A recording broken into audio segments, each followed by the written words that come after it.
আসসালামু আলাইকুম প্রিয় দর্শক। আজকের পর্বে বাচ্চাদের জন্য আমাদের ঘরে থাকা সাধারণ কিছু উপকরণ দিয়ে একটি হেলদি ব্রেকফাস্ট রেসিপি আপনাদের সাথে শেয়ার করব, যেটা কিনা বাচ্চারা অল্প খাবারে পর্যাপ্ত পুষ্টি পাবে, সেই সাথে খুব মজা করে খাবে, কারণ এই খাবারটি অনেক বেশি মজাদার হয়। সেই সাথে সফট এবং নরম হওয়ার কারণে 1 বছর থেকে যে কোনো বয়সী বাচ্চারা এই নাস্তাটি অনায়াসে খেতে পারবে। তো এজন্য লাগবে আমাদের এখানে একটি ভালো পাকা দেখে কলা, সেই সাথে নিয়ে নিচ্ছি একটি মুরগির ডিম। এবার একটা কাঁটা চামচের সাহায্যে আমি কলাটাকে খুব ভালো করে ম্যাশ করে নেব এবং ডিমটা কলার সঙ্গে ভালো করে মিশিয়ে নেব। সব কিছু ভালো করে মেশানো হয়ে গেলে আমি এর মধ্যে দিয়ে দেব কিছুটা পরিমাণে নারকেল কোড়া। এটা অপশনাল, হাতের কাছে থাকলে দিবেন, না থাকলে সমস্যা নাই, তবে দিলে অনেক বেশি মজাদার হয়। এবারের মধ্যে দিয়ে দেব 2 টেবিল চামচ ময়দা। এখানে ময়দার পরিবর্তে আপনারা আটা অথবা চালের গুঁড়াও ব্যবহার করতে পারেন। এবার প্রতিটি উপকরণ খুব ভালো করে মিশিয়ে নিচ্ছি। আমি এখানে এক্সট্রা কিন্তু কোনো লবণ চিনি ব্যবহার করছি না, কারণ এর মধ্যে কলা রয়েছে। কলাতে কিন্তু খাবারটি ন্যাচারাল উপায়ে অনেক ভালো মিষ্টি করবে।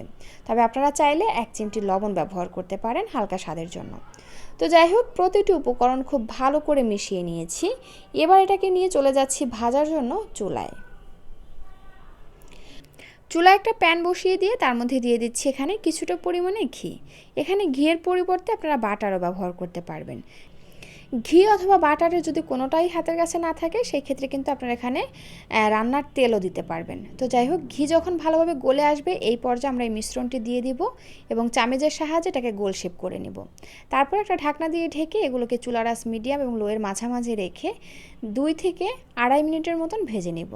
আমাকে আসলে আমার চুলার বাচ্চাটা আঁচ ডেকেছিল, যার মিডিয়াম কারণে এবং আমার কাছে লোয়ের একটু মাঝামাঝি দেরি হয়ে রেখে গেছে, এগুলোকে আমি এজন্য 2 নিচটা একটু থেকে লেগে 3 গেছে বা মিনিটের পুড়ে মতন গেছে। ভেজে নেব। তো যাই হোক, উল্টে আমি এপাশটাও ভালো করে ভেজে নিয়েছি, আর এখন কিন্তু এপাশ ওপাশ 2 পাশ খুব ভালো করে ভাজা হয়ে গেছে। তো এই তো এখন একটা ছুরির সাহায্যে আমি আমার শেপ অনুযায়ী কেটে নিচ্ছি। আপনারা ছিঁড়েও বাচ্চাকে খাওয়াতে পারেন। তো আর এভাবে চাইলে কিন্তু বাচ্চা সহ বাচ্চার মা দুজনেই খেতে পারবেন। খুবই হেলদি একটি সকালের নাস্তা।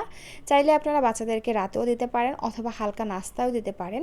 এটা অনেকটা সফট হওয়ার কারণে বাচ্চারা খুব সহজে খেতে পারবে, সেই সাথে পর্যাপ্ত পুষ্টির চাহিদাও পূরণ হয়ে যাবে। তো দর্শক, এই ছিল আমার আজকের আয়োজন। ভিডিওটি ভালো লাগলে প্লিজ একটি লাইক দিবেন, যাওয়ার আগে সুন্দর একটা কমেন্ট করে যাবেন। আল্লাহ হাফিজ।